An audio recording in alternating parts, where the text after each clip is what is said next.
Restaurant in Muscle Shoals closed without notice, leaving 24 workers not only without a job, but without a paycheck for work that they had already performed. Which side are you on? Which side are you on? Every day on the local news, you're gonna see, some poor sap, their mugshot for like petty theft, shoplifting, trespassing, burglary, something like this. But you never see mugshots of CEOs, despite the fact that wage theft is bigger than all other forms of theft. Burglaries, robberies, all this kind of stuff. Wage theft accounts for more property stolen, more money stolen than all of that combined. That's right. But you don't see that. You are actually almost as likely to die on the job in Alabama as you are to be murdered. The death rate on the job in Alabama is 5.5 per 100,000. The murder rate is 6.2 per 100,000. And yet you don't see bosses' mugshots on the news for killing their employees. But you should a lot more often than you do. So that's why we do Boss Watch. We take a look at what bosses were up to in the South in the last week, and we try to provide a balance. We try to, we don't have mugshots, we don't have the power to arrest, but we can hopefully put a little bit of light on what these people are doing. And so first, let's start in Alabama, where WHNT reported last week on a familiar story to people that have spent any amount of time in the service industry. Let's take a listen to this report from them. This has left me with nothing. According to employees at Struts on Pine, just after 10 minutes before opening, they were told they'd have to leave. The employees say the business could not meet payroll. Struts on Pine had only been open 3 weeks before closing.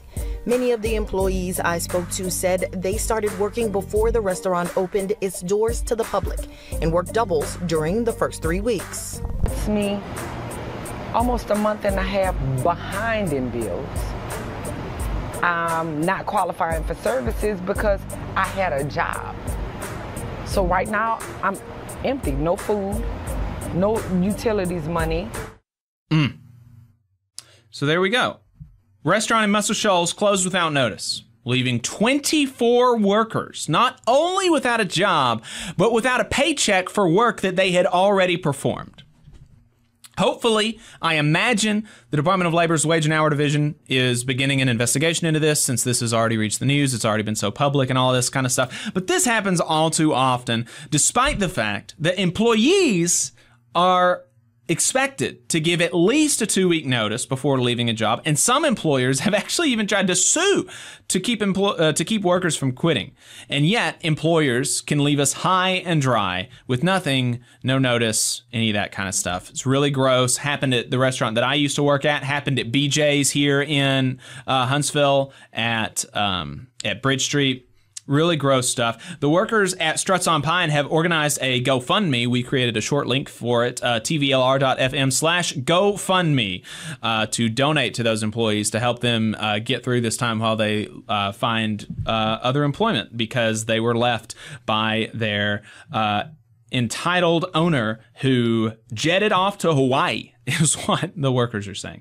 Insane stuff. Over in Texas, a federal investigation of a San Antonio-based company has recovered more than $1.1 million in back wages for 238 employees whose employer failed to make payroll on 2 occasions on December 26, 2022 and January 8th, 2023. The recovery follows a USDOL Wage and Hour Division investigation of Water Energy Services, LLC, which provides water reclamation services for the energy industry, that determined the missed payrolls caused minimum wage and overtime violations.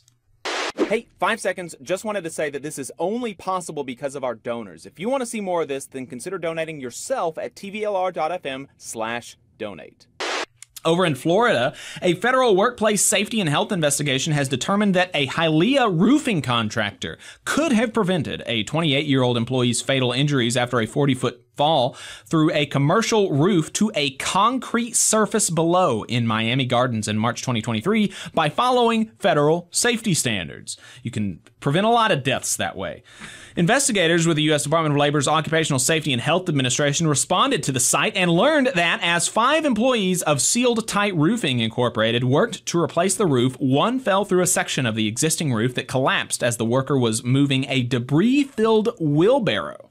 The worker was transported to a hospital but later died. OSHA determined that Sealed Tight Roofing Incorporated, operating as Ocean's Roofing and Waterproofing Corporation, exposed employees to fall hazards up to 40 feet by not providing fall protection or personal fall arrest systems. The company also failed to install covers or guardrail systems around holes in the roof and did not make certain that working surfaces had the strength and integrity to safely support the workers. The company received citations for 1 willful violation and 2 serious violations and faces about $84,000 in proposed penalties. The company has 15 days from receipt of the citation to comply, request an informal conference with OSHA, or, as Sealed Tight Roofing has done, contest the findings before the Independent Occupational Safety and Health Review Commission. Over in Georgia, a Georgia-based concrete pipe manufacturer could have prevented a 19-year-old worker from suffering fatal injuries after a concrete mixer restarted while the teen tried to clean the machines inside in cantonment in March 2023. An investigation by the U.S. Department of Labor's Occupational Safety and Health Administration determined that 2 employees of Foley Products Company climbed inside the mixer initially to use a hammer and chisel to chip away at hardened concrete. As one of those workers left the mixer, the machine restarted with the other inside. OSHA inspectors cited the company for willfully exposing workers to crushed-by hazards by allowing them to enter the mixer without making sure to first follow energy control procedures. The agency also found that the company exposed workers to confined spaces hazards by not making sure a safe atmosphere existed inside the mixer before workers entered and by failing to have an attendant ready to retrieve workers safely.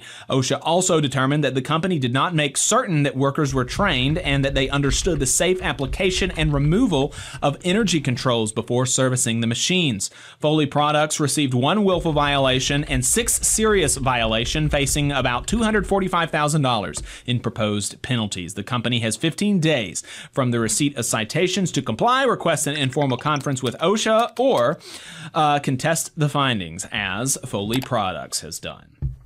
We have a few dishonorable mentions. The U.S. Department of Labor alleges that Battlefish North, a Tunica, Mississippi-based fish farm and processing plant, and their owners and operators retaliated against and intimidated workers in violation of federal law during an investigation by the department's Wage and Hour Division, including by threatening employees if they did not lie to investigators.